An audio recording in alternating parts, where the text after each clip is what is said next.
Hello, everyone, and welcome to today's webinar. The ACF rule is here. What comes next? Co-hosted by the Advanced Clean Tech News, or ACT News, and three of California's largest utilities, Southern California Edison, Pacific Gas and Electric, and San Diego Gas and Electric. My name is Sean Coca, Director of Compliance at Gladstein, Neandros & Associates, or GNA, a leading clean technology consulting firm.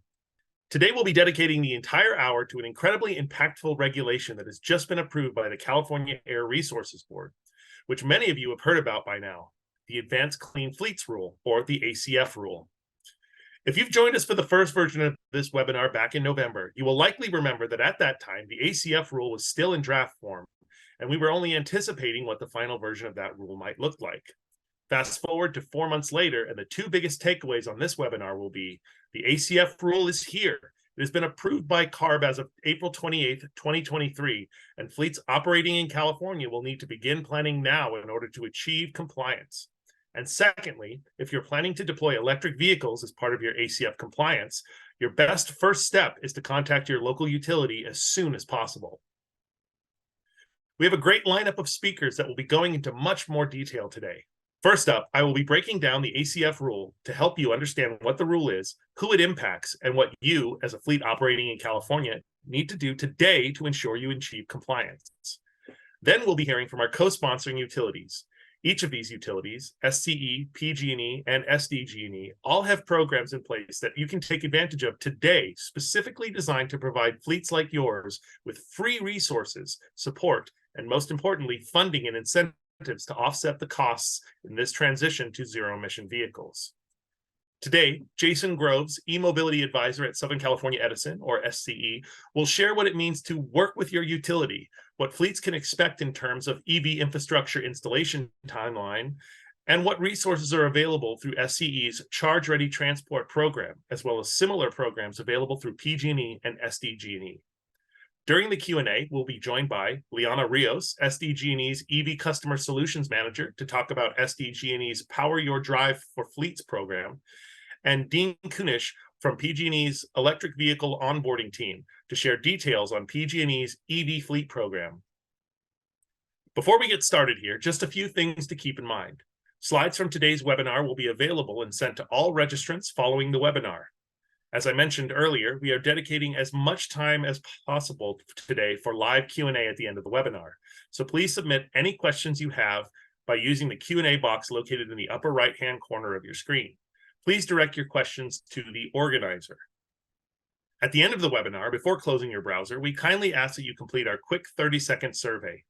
Please use this opportunity to let us know what topics you would like to see discussed in future webinars. A recording of this webinar will be sent out next week to the email address you used to register. The recording will also be available on the ACT News website. For any technical issues and assistance during the webinar, please email GNA Marketing using the email address you see on the screen. And we will also drop that email in the chat and will quickly assist with any issues you may have. And now, let's get to it. Before we begin, I want to make sure that we understand the terminology that we'll be using throughout this webinar. When I talk about ZEVs or ZE, I'm talking about zero-emission vehicles or zero-emission technology. CARB defines zero-emission technology as either battery electric vehicles or hydrogen fuel cell vehicles. That is the only thing that CARB currently defines as a zero-emission vehicle. Now, ICE or ICE vehicles are internal combustion engine vehicles. These are anything that has an internal combustion engine, anything that uses fossil fuels as its power source. So this is diesel vehicles, gasoline vehicles, natural gas vehicles, propane vehicles. Regardless of the emissions that they produce, they are considered internal combustion engine vehicles. And in the context of the rule, they're not suitable for compliance. I'll also be using the term NZEV, near zero emission vehicle. CARB only defines a near zero emission vehicle as a plug-in hybrid that does a minimum all electric range. If you see the word NZEV, that is a near zero emission vehicle. And again, that term only applies to a plug-in hybrid. Now, let's talk about what the Advanced Clean Fleet Rule is. This is a rule that affects the private fleets, government fleets, brokerages, fleets that that access the ports and the rail yards, which would be considered drayage fleets. And this program, this rule, in effect, is pushing the transition to zero emission vehicle adoption for all vehicles that are over 8,500 pounds gross vehicle weight. So that is essentially all commercial vehicles, anything that's class 2B or higher. As I said at the top of this rule was approved in April of 2023, April of this year. So the implementation timeline of this rule is from 2024 to 2042, depending on what type of vehicle you are operating and what type of fleet you're operating as. Next slide. So the first fleet I want to talk about, the first type of fleet I want to talk about is a high priority in federal fleets. So high priority in federal fleets, the easiest way to look at this is if you are a private fleet, if you are a private fleet in that you are not a government fleet, these are the applicability guidelines that you need to concern yourself with. So any fleet that has made $50 million or more in gross revenue as reported to the IRS, and that's across the country, or vehicle or fleets that operate 50 or more vehicles with at least one of those vehicles being in California. Now, keep in mind, this is an or, this is not an and. So it's either if you have made 50 million or more in revenue in the previous year, or if you operate 50 vehicles or more. So if you operate 10 vehicles, but you made $60 million in revenue, in gross revenue the previous year, you are subject to ACF.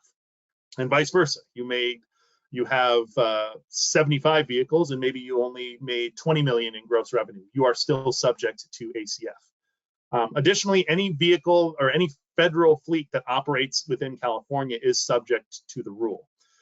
There is a category they call, or a definition they use, that is common ownership and control. And what that means is that any vehicle that is operating under the same authority or the same branding, the same logoing and labeling, those are all considered part of the same fleet. So if you have multiple entities that are operating under the same motor carrier authority, DOT number, or they're all operating under the same logoing on their truck, they're all considered the same fleet. So those vehicles are included in the calculation. Next slide. Now, for the high priority in federal fleets, there are two pathways that you can choose from in order to comply with the rule. They are the model year schedule and the ZEV milestone option. The model year schedule is the default option. It is the option that will be selected if you do not choose an option. This is the most straightforward option. I wouldn't say it's the simplest, but it's the most straightforward. There is not a lot of complexity to this option.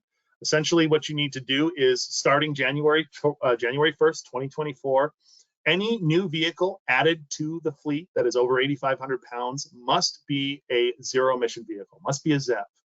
Additionally, any vehicle that has gone beyond its useful life, as defined by SB1, California's 2017 transportation law, it's commonly referred to as SB1, any vehicle that has gone beyond its useful life, which for the sake of simplicity is either 18 years or 18 years or 800,000 miles, those vehicles must be removed from the fleet. If you do both of those things, you're compliant with the rule.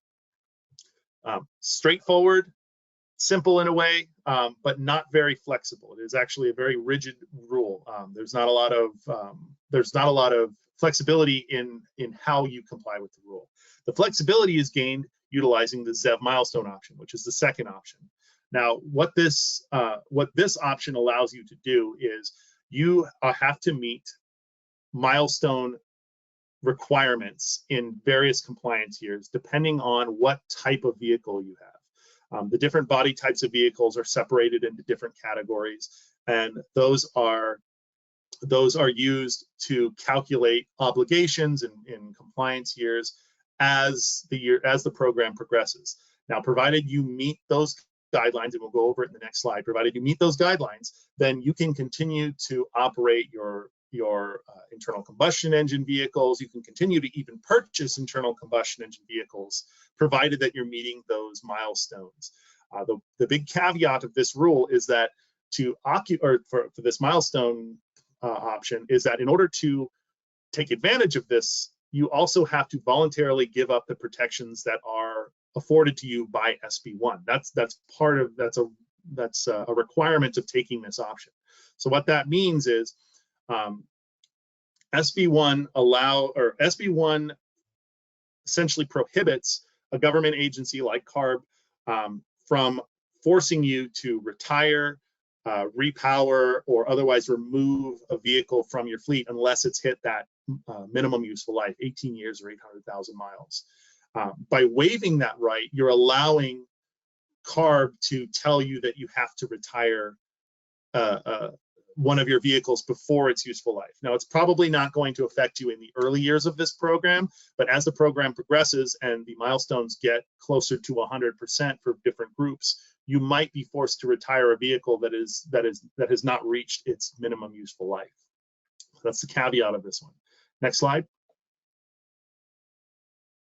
Now, when I talk about milestones, this is what I'm talking about. So based on the vehicle group, you different milestone years that you have to hit. So this first group that includes vans and boxes and 2-axle buses and yard tractors, this group is considered, this group consists of vehicles that are considered more readily accessible in terms of zero emission equivalents, so vans, box trucks.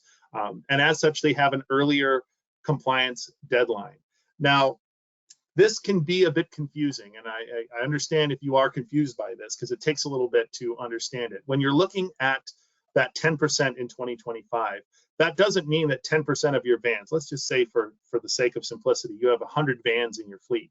That doesn't mean that 10% of those vans, if that's the only thing in your fleet, yes, 10% of your vans. Let's say you have 100 vans and 100 day cabs, which are the next group. In 2025, you use that 10% on the number of vans you have. So that gives you 10 vehicles. That doesn't mean you need 10 vans. You just need 10 zero emission vehicles in your fleet. This option allows you to utilize any type of vehicle for compliance. It's not a one-for-one. So keep that in mind when you're looking at these numbers. When you get to 2027 and you're looking at day cab tractors, work trucks, which are like flatbeds or pickup trucks, by 2027, 10%, you don't have to necessarily get 10% of your day cab tractors. You don't have to get, like I said before, that those 10 day cab tractor zero emission equivalents. You can continue to purchase Group 1 vehicles. So it's a more complex rule, but the benefit is it allows flexibility in how you comply with the rule, and also it allows you to continue operating and purchasing your internal combustion engine vehicles until such time as you can, when you get to the later years of the program. Next slide. So as an example, like I was talking about, let's assume you have a fleet of 50 box trucks and a fleet of 50 day cab tractors. So instead of looking at this in terms of the vehicle specific, like 50 box trucks and 50 day cab tractors, looking at the compliance deadlines for this milestone program in 2025, based on these numbers, you would need 5 zero emission vehicles. That doesn't have to be 5 box trucks. It doesn't have to be 5 day cab tractors. It can be any combination of those vehicles, or even different vehicles entirely, as long as they're zero emission and you have 5 by 2025, you've hit your milestone. And then by 2027, another 5. And again, those can be 5 more box trucks. Let's say if you've got 5 box trucks in 2025, you can get 5 more box trucks in 2027, even though that number is calculated based on the day cab tractors. Now let's assume, for the sake of argument, in the second scenario, you have 25 service pickups and 130 day cab tractors. So those vehicles are all in Group 2.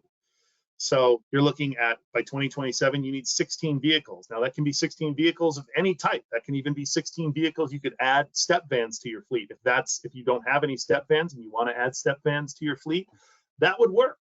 All that matters is you add those 16 units by 2027 to your fleet in order to be compliant. And the thing to remember is that, as I said, there is no requirement that you convert or replace like for like.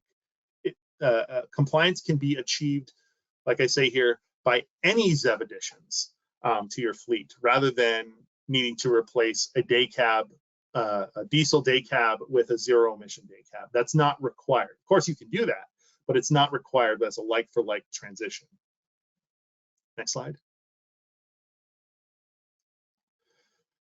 Now, I wanted to talk about drayage for a minute. Drayage fleet is, as CARB defines it, drayage fleet is any fleet that operates, that takes freight into or out of a regulated seaport or rail yard, essentially anywhere where you would need a TWIC card to get in, or you need to sign in, you need to be part of the drayage truck registry.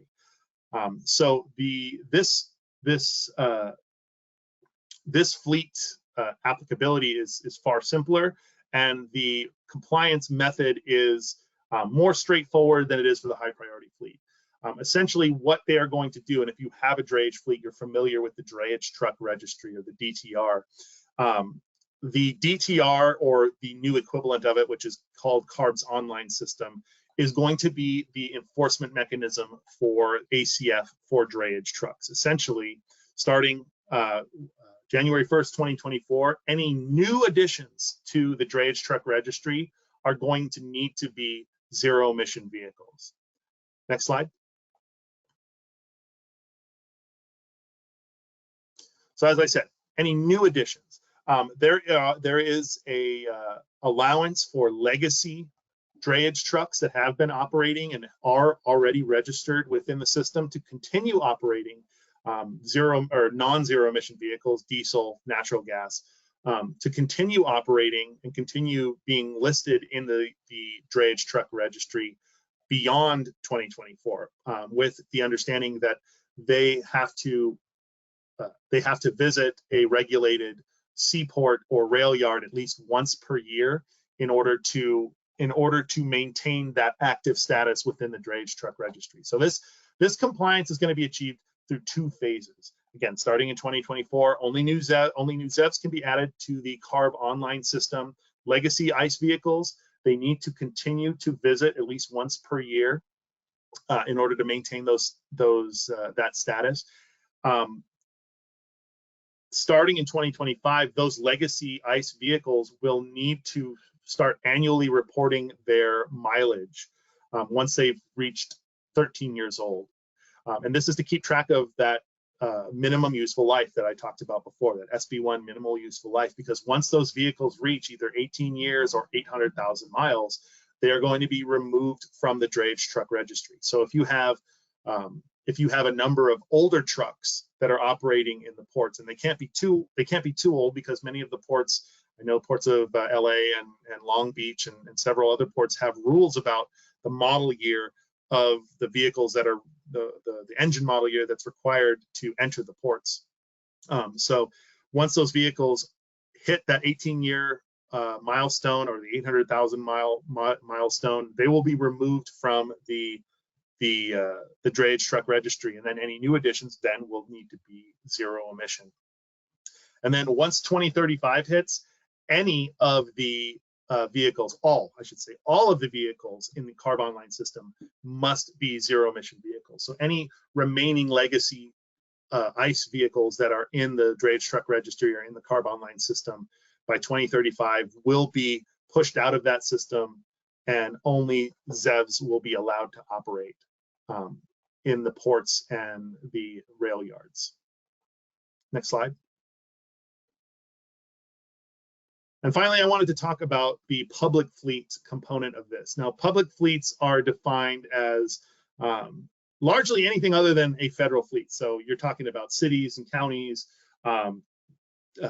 municipalities, state vehicles, and that's effectively what you're looking at. And it's not all encompassing, but it's vehicles that have that California exempt license plate on them. This doesn't include things like public safety vehicles; those are exempted from the rule, and there are a few exemptions from rule applicability. But by and large, you're talking about city vehicles, you're talking about county vehicles, that type of thing. The compliance pathways for this fleet sector are fairly straightforward. The first one, the default one, is it's essentially a ZEV purchasing requirement. Now, they don't have to have a fleet composition requirement like the high priority fleets do, but they have to starting in 2024, ensure that 50% of their new purchases are zero emission vehicles. Now that doesn't say anything about the fleet as it exists now, but if you're replacing your vehicles in a somewhat normal or in a somewhat regular fashion every couple of years, 50% of those new purchases have to be zero emission vehicles until 2026. And then starting in 2027, 100% of those vehicle acquisitions need to be zero emission vehicles. Now remember, these are acquisitions. These are not, it's not fleet composition. So new vehicles that are purchased have to be zero emission, or 50% between 2024 and 2026. Now, they also have the state fleets also have the option to comply with the model year, or sorry, the ZEV milestone option, the same ZEV milestone option that the high priority and federal fleets are able to utilize. This was argued in a couple of the workshops, and CARB agreed. You can utilize that option as a government fleet, as a public fleet, if you so choose. So that same milestone yearly approach is available to you. A few other things to think about. There's no requirement in this to retire vehicles. There's no minimal useful life built into this. It says you need to get rid of some of these vehicles to maintain compliance. That's not part of this public fleet rule. And another thing to remember, and this is true for all three fleet sectors, is that when you're working with third parties, when you're contracting with third parties, you as the contractor need to ensure that those fleets are compliant with the rule if it applies to them. And that's part of your compliance too, is ensuring that everyone that you do business with is also compliant with the rule. And each of these rules have annual reporting requirements that happen annually, that are either mileage reporting. If you're familiar with the trucker system, yearly updates to your fleet to determine whether you're in compliance. So that's going to be part of this as well. Next slide. Now, there are a number of exemptions, and I won't have time to get into all of them with a lot of detail, but there are exemptions that are built into the rule that have different applications depending on what kind of fleet that you're operating and what kind of milestone or what kind of compliance pathway that you are using to meet compliance. These range from delays to full out exemptions. So the delays are things like the vehicle delivery delay. That's essentially you've ordered a vehicle, but for whatever reason through supply chain, that vehicle's delivery to you has been delayed. The manufacturer of that vehicle has been delayed something. There are delays allowed for that. Same with infrastructure, which we'll be talking about. Infrastructure delay, whether it's construction, there are two separate provisions for construction. That's the actual building of the infrastructure, or site electrification, which is getting the power to the site to utilize the infrastructure. There are delays that are allowable for those situations. Now, each of these delays and exemptions has their own requirements in terms of applying for them. You need to provide information, you need to provide documentation for these exemptions. And some of them are very specific depending on what type of fleet you are and what type of exemption you're looking for. The information required is very detailed, and some of it is quite extensive when you're talking about something like the daily usage exemption, which effectively some of your questions that you've asked before talk about what if a vehicle just doesn't meet my needs in terms of mileage or usage or PTO or something like that. That would be the exemption that you would apply for, but it requires a lot of work on the part of the fleets in order to send that information in and qualify for it. And like I said, there's a lot to these exemptions, and they're not always straightforward. So I don't have enough time to get into each of them, but they're available to look at, and we can certainly help you understand them a little more if you need to. Next slide. So this is the end of my presentation, and I wanted to just go over a few things that I've been talking to fleets about in order to help them deal with ACF and help them understand what they need to do.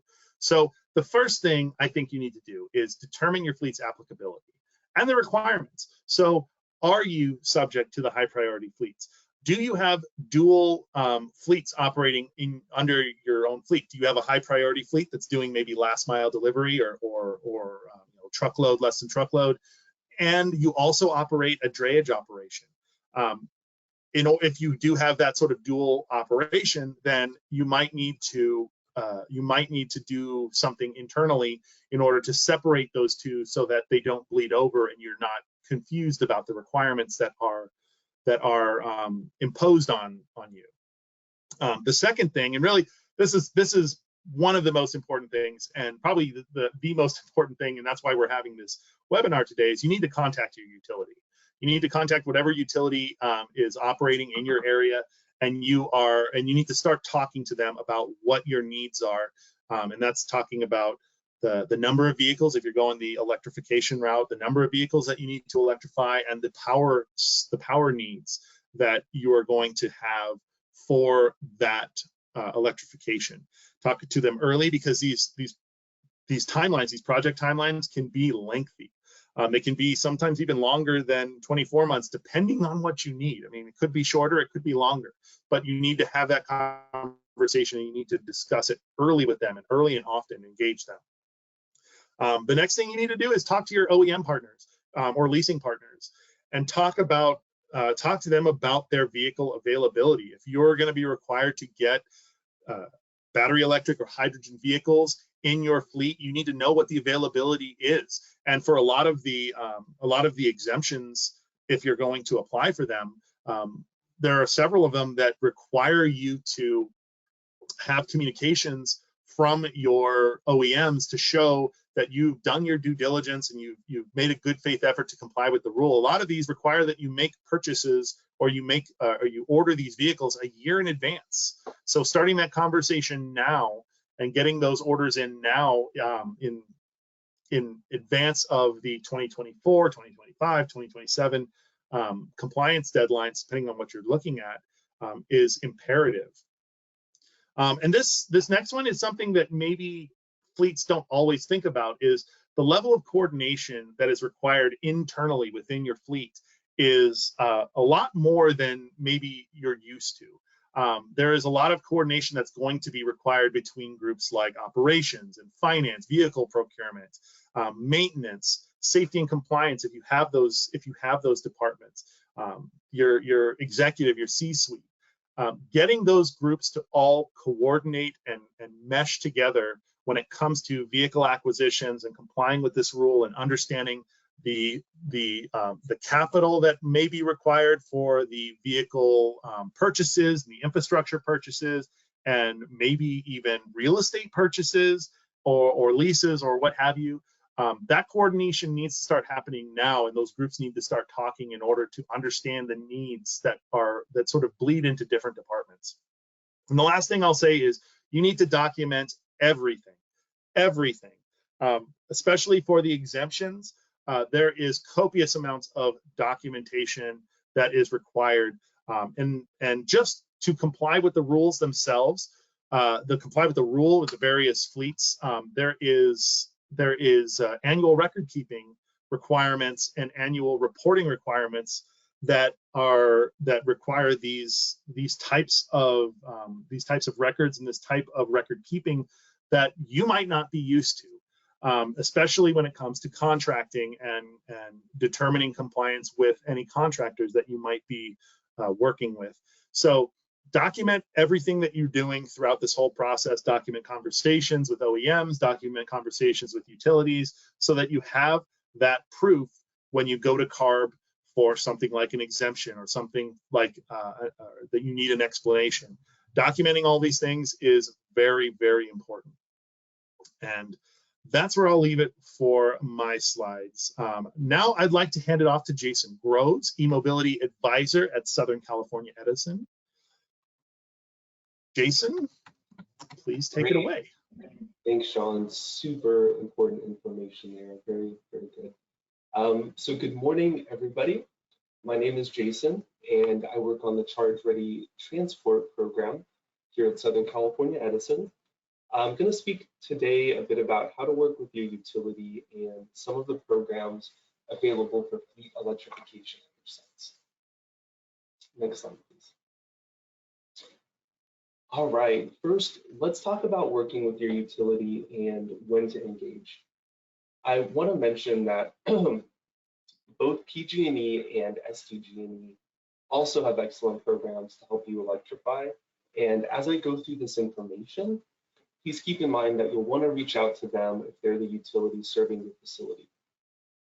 I know they'll be really happy to hear from you. Many of you on this call may understand that you need to electrify a portion of your fleet, but haven't identified the number of vehicles, the deployment schedule, or even a specific facility. If that's you, I want to say don't wait to engage with us until you have all of this information. The time to reach out is right now. We can help you to talk through the process and begin to nudge you down the right path, with the ultimate goal of having infrastructure installed well ahead of any vehicle deliveries. There's several utility pathways with different levels of incentives that can help you with your electrification goals. These include our Charge Ready Transport program, a Rule 29 project, or requesting new service through SCE local planning. I'll now touch on these a bit further with some additional details. Next slide, please. All right, first let's talk about Charge Ready Transport. This program is scheduled to run until 2024, and we're waiting on approval for a 2-year extension that would allow the program to run until 2026. The program started with $343 million in funding, much of which is still available. So funding right now is not currently a concern. There's a few primary elements to the program. The main element is designing and building out EV infrastructure for customers at low to no cost, both on Edison's side of the meter and on the customer side. We also offer rebates on charging hardware of up to 50%, new electric rates designed for EV fleets, and an advisory service which can assist customers at the early stages of electrification with a high-level overview of potential options. Next slide, please. The basic requirements of Charge Ready Transport include purchasing or leasing a minimum of 2 fully electric vehicles for your site that weigh a minimum of 6,000 pounds. Off-road vehicles like forklifts and yard tractors can also apply, and those vehicles do not have a weight minimum. Next slide, please. As part of Charge Ready Transport, you'll need to purchase a charging station from our approved list of chargers. These are chargers that have been vetted for safety and include level 2 chargers all the way up to high-powered DC fast chargers. The list is extensive, and most customers can find a charger here that fits their needs. While customers have the option to go with high-powered DC chargers, we do encourage them to right-size their project and pick charging stations that are on the appropriate power level for their needs. Right sizing reduces strain on the grid, it saves money on infrastructure build-out, charging station costs, and operating costs on things like demand charges. Next slide, please. All right, next I want to talk about what a project actually looks like and the items that Edison will cover. We will build out all of the items in gray. To the left of the dotted line represents infrastructure on Edison's side of your meter. We'll do things like upgrade your transformer if necessary and put in a new meter. To the right of the dotted line represents infrastructure at your facility.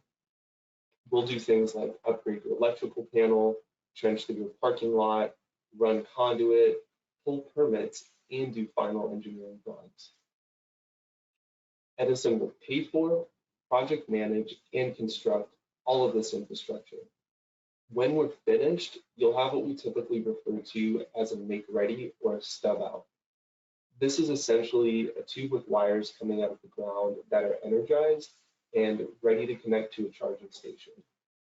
Your responsibility in this scenario is to purchase a charging station from our approved product list and then pay a third-party electrical contractor to connect the station to the make-ready that we provided. Next slide, please.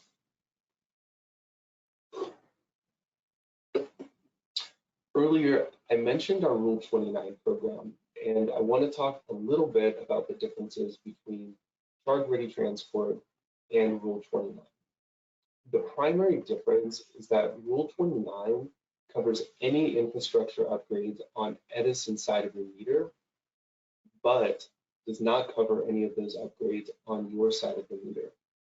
The advantage to going with Rule 29 is that there's less conditions than the Charge Ready Transport program, such as there's no 10-year commitment to keep infrastructure installed, and there's no requirement for an easement to be placed around the infrastructure installed at your facility.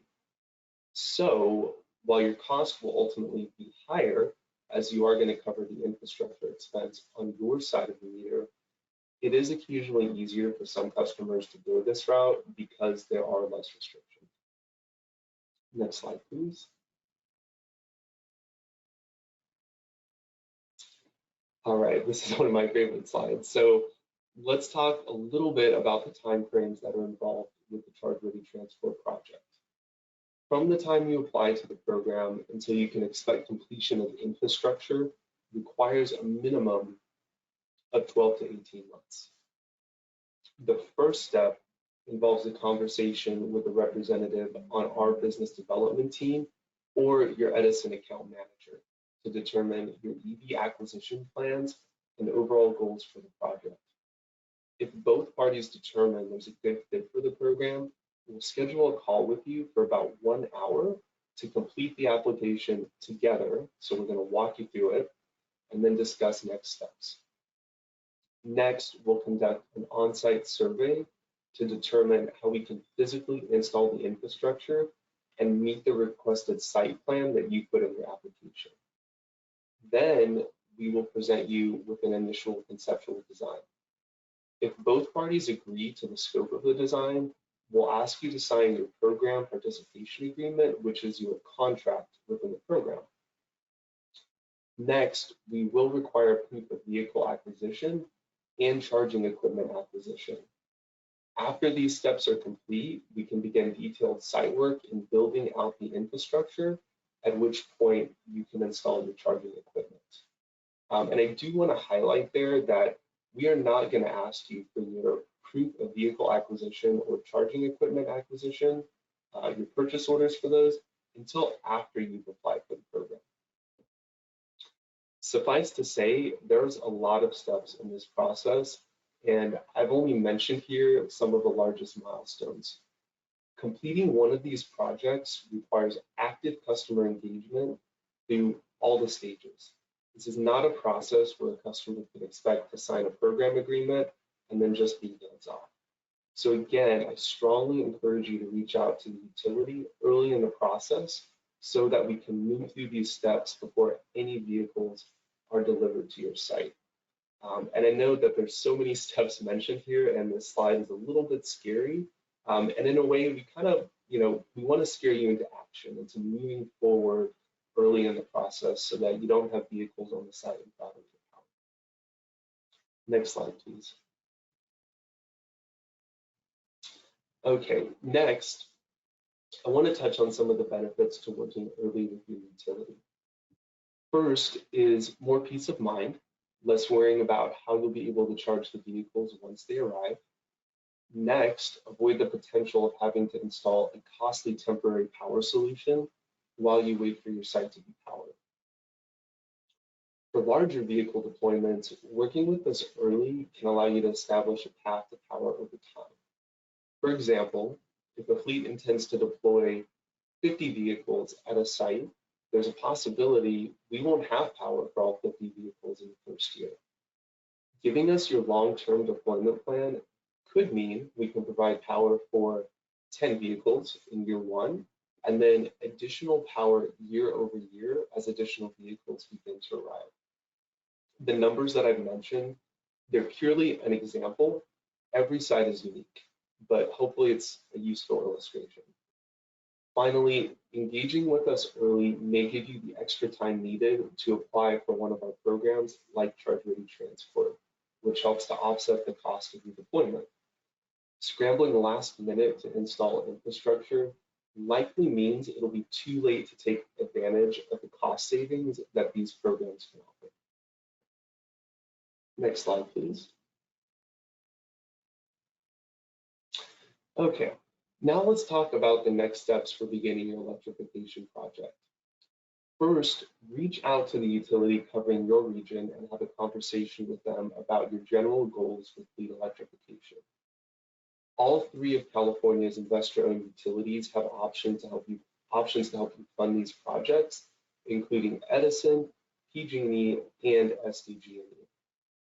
In tandem, also begin considering items which will define your project and the power requirements, including the number and type of vehicles you intend to deploy at the site, your long-term vehicle deployment plan over several years, the specific make and model of the charging stations that fit your use case, and where does it make sense to charge vehicles at your facility.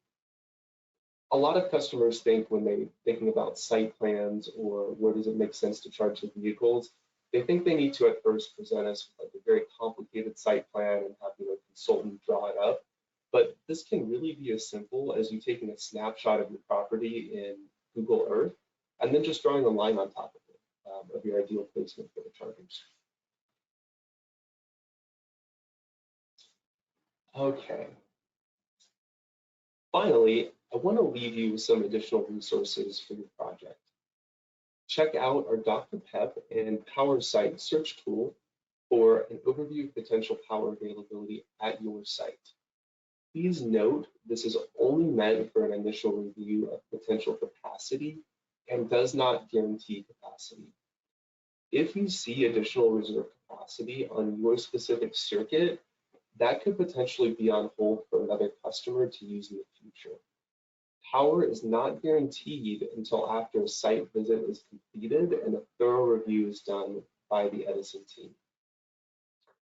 I've also included links to submit a Charge Ready Transport interest form, which goes directly to our business development team, an email address for customers interested in utilizing Rule 29, and a link to request new service with local planning for those interested in moving forward outside of Charge Ready Transport or Rule 29.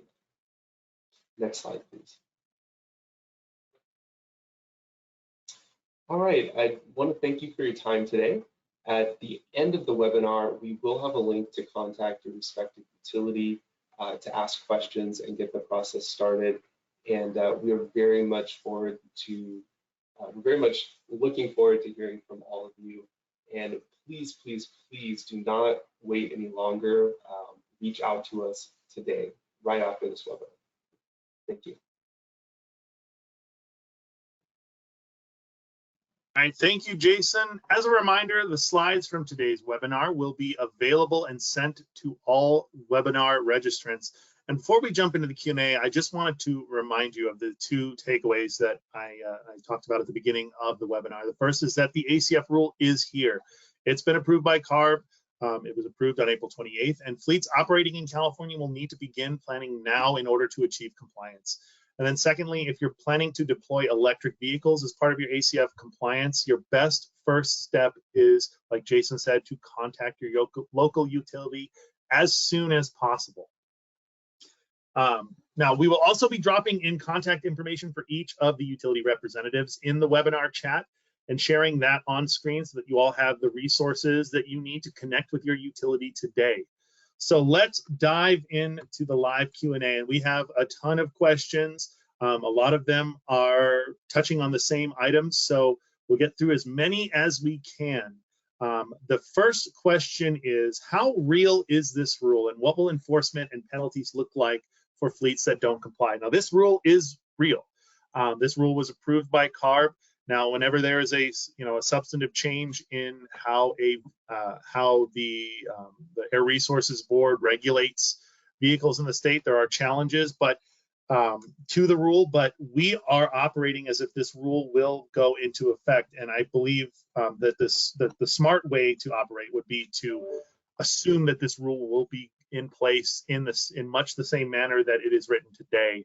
To do so otherwise kind of puts you in a bad spot come compliance time. And speaking to the penalties, while this is a new rule and while we don't have specific examples of what the penalties look like, what we do have is word from CARB that they're going to enforce this rule in much the same way that they've enforced every other rule that they have, and that's in terms of monetary penalties, monetary fines,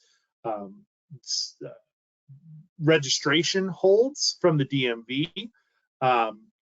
Also, when I talked about the requirement for fleets to only hire and do business with other compliant fleets, that could affect you in terms of your business. If you're a non-compliant fleet, no other fleet should be doing business with you according to this rule, and they can face penalties and fines, the same type of penalties and fines, if they are found to be doing business with non-compliant fleets. So there are direct consequences and there are indirect consequences to not complying with this rule.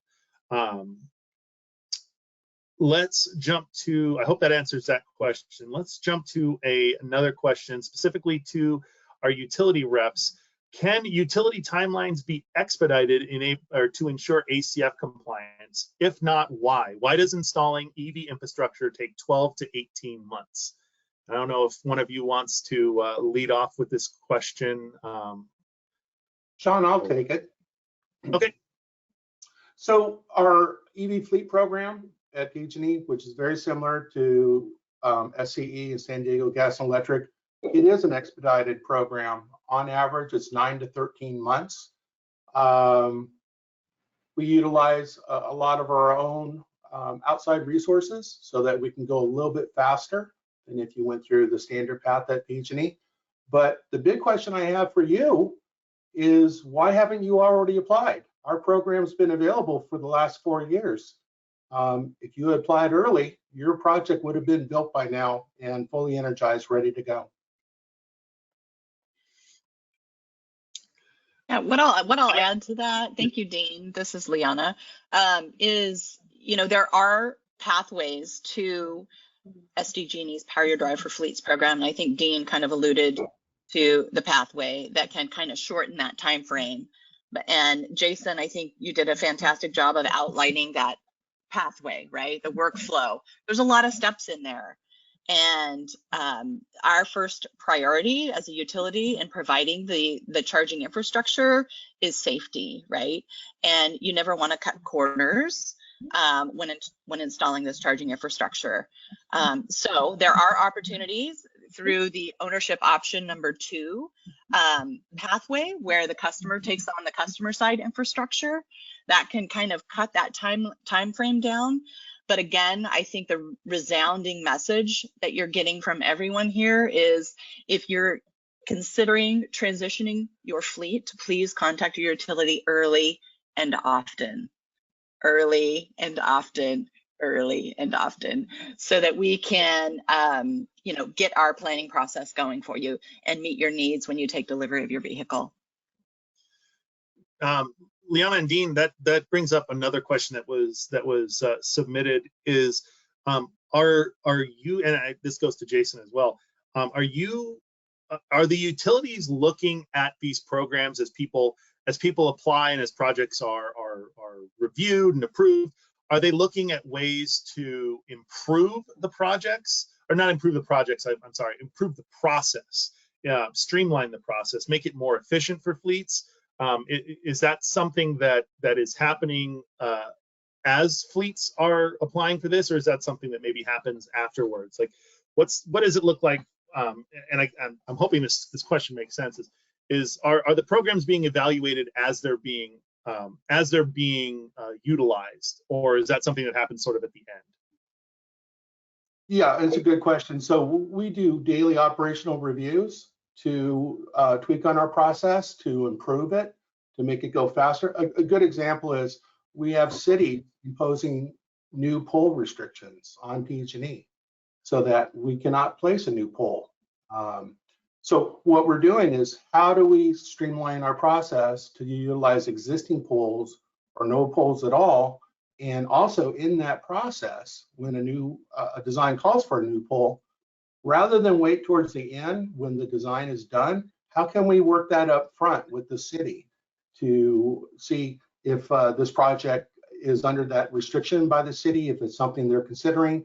Because as Jason conveyed to you, it takes several months to get a process done, right? So we're trying to work these problems up front and streamline the process. Thanks, Dean. I have a comment on that as well. I mean, we are constantly looking at how we can streamline things. And one example is that we noticed in the first few years of charge-ready transport that one item that was really slowing down projects was negotiating the contracts and waiting to get contracts back from our customers, which, you know, that happens. We absolutely understand, but we've adjusted our process to now we give the customers contracts when they first engage with us, and we say, hey, if you're interested in the program, you know, take a look at this now, socialize it with your legal team, so that once we get to that stage later in the process, it's easy and we can keep things moving forward quickly. We are always looking at ways to streamline it, but definitely don't underestimate the fact that infrastructure it's hard infrastructure. It's got to go in the ground. It is not necessarily an easy thing to do. There are many steps here. Absolutely. One question that I have, and a couple of people have submitted, and this is a question that has been prevalent in all of the workshops and all of the discussions around ACF. What are your guys' thoughts on grid capability, and whether, you know, there are going to be a lot more electric vehicles on the road, a lot more heavy duty, medium duty electric vehicles on the road. Are we ready for that in terms of a state power infrastructure consideration? Are we going to be able to scale up to meet that demand and the requirements of this rule? And is that something that's coordinated between the utilities? Is that something that's more coordinated on the state level through the Department of Energy or the governor's office of the CEC? I don't know if any of you guys can speak to that a little bit. I can't speak to coordination on the state level, but what I will say is when I often hear this question, you know, what customers typically are really asking is, will there be power at my site for my project? And the answer to that is every site is different. And that goes back to the importance of engaging very early in the process. Now, some of these sites, you might have 50 or 100 vehicles that you need to power, and maybe they all need DC fast chargers. We are talking about a very large amount of power at some of these sites. And in some cases, as I mentioned earlier, you know, in year one, maybe we can't power the full number of vehicles. Maybe it's 10 or 20, but that is why it's so important to get your longer term vehicle acquisition plan, so that as vehicles arrive, we can get the power that you need, because most fleets have vehicles arriving in stages. And then to the larger question about the grid, I mean, I don't have a crystal ball. I can tell you we are making massive investments in beefing up the grid to get it ready. I would also mention that the way customers charge vehicles and the way they will be charging vehicles, it does not exactly mirror the usage patterns like we see day to day now. A lot of these customers are going to be charging at off-peak times. So from, like, you know, late at night, midnight, and into early morning, or maybe during times in the middle of the day when there tends to be an abundance of renewables. So keep in mind that while we are beefing up the grid and putting in really large investments to make this work, the way a lot of these vehicles will be charged will be in such a way that they will be charged when demand typically is lower on the grid. So the idea is, by combining the two, we'll make the transition as smooth as possible. That's a very good distinction, and I haven't heard that brought up as much, at least by CARB speakers, when that question is presented, and that's a good thing to keep in mind when you're talking about the grid. I wanted to remind everybody that that these slides again will be emailed to you, emailed to all registrants of the webinar in order so that you can view them at your leisure. I wanted to hit on a few more ACF specific questions, and I hope I can do these questions justice. One of the questions was about fleet size and how the rule, how fleet size is counted in the rule. The fleet size of this is considered the vehicles that travel in California. It's not vehicles registered in, or domiciled in California, though it could be, but it's vehicles that travel in California. So if you're a registered IRP out of Indiana, but you drive those vehicles in California, those are still considered part of your California fleet. And that California fleet is the basis of your compliance. So if you're looking at milestone requirements, it's based solely on your California fleet, the vehicles over 8,500 pounds that would constitute that fleet.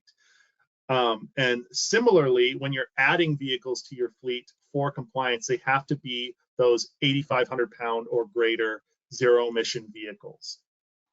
Those are the only vehicles that would count towards compliance. They have to be over 8,500 pounds. And as a reminder, hydrogen fuel cell vehicles also count as zero emission vehicles. So those vehicles, in addition to battery electric, can be added to your fleet in order to achieve compliance. Another question that I saw was about leased vehicles and how those are affected by the rule. Leased vehicles, it depends on how long the lease is. If this is a short-term lease, less than 12 months, those vehicles are considered part of the leasing company's vehicle list. So if it's, you know, Ryder or Penske or whoever, if it's less than 12 months, they're still considered part of that leasing company's fleet. Now, if the lease is over 12 months, you know, your typical lease for like 3 to 5 years, those vehicles are considered part of your fleet, not the leasing fleet. So those vehicles will be counted as part of your California fleet and be used to calculate your compliance requirements and whether or not you are compliant with the rule. Let's see what else we have. What if a vehicle, so there's a lot of questions about exemptions and what do I do if this vehicle isn't available, and what do I do if my utility doesn't have, as Jason was talking about, can only power a certain number of vehicles at my site rather than all the vehicles that are required. Now, these all fall under the exemptions and extensions. There is one extension or a delay extension that is specific to site electrification, what Jason was talking about.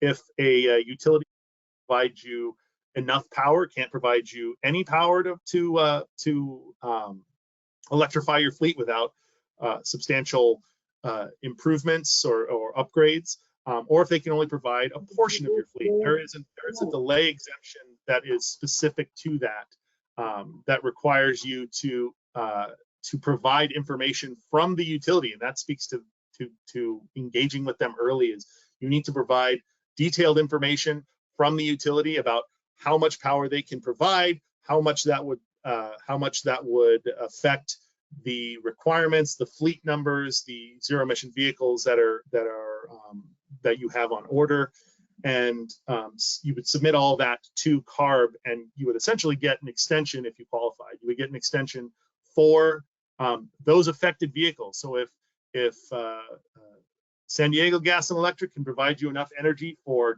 20% of your requirement, the expectation would be that you would get the 20% of those vehicles, or you would have to electrify 20% of those vehicles, and you would receive a extension if you qualified, an extension for those other 80%. And then as more power is made available, the expectation would be that you would continue transitioning your fleet until you hit whatever your milestone is. So that is another big driver for you to talk to these utilities now, get the information, document everything, and get the line of communication open. One last thing, and then I'll jump to another question, is natural gas vehicles are not considered zero emission. They're not considered near zero emission. I know that there might be some confusion because different agencies consider natural gas near zero emission or not. But as far as CARB is concerned, if it has a tailpipe, if it emits emissions, if it has an internal combustion engine of any type, it is considered an internal combustion engine vehicle. The only type of near zero emission vehicle that CARB recognizes is a plug-in hybrid.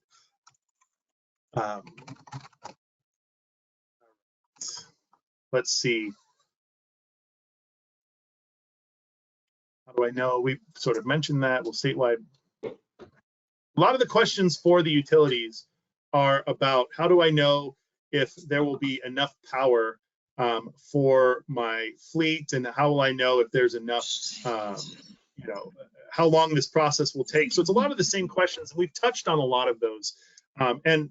And really the discussion that needs to happen is between you and you as a fleet operator and your utility. Those are the discussions that need to happen and need to happen today, tomorrow, ideally yesterday. But those conversations need to happen, and I would, and I'm sure our other speakers would echo me in this. I would recommend you do that now. Look at we have the contact information for the various utilities, and I would recommend contacting them today, taking down their email address. Again, you'll be getting these slides, so you'll have it with you, and making that contact today. Now we're just about out of time. That's really all the time we have for today. Please look for the follow-up email with the recording of the webinar next week.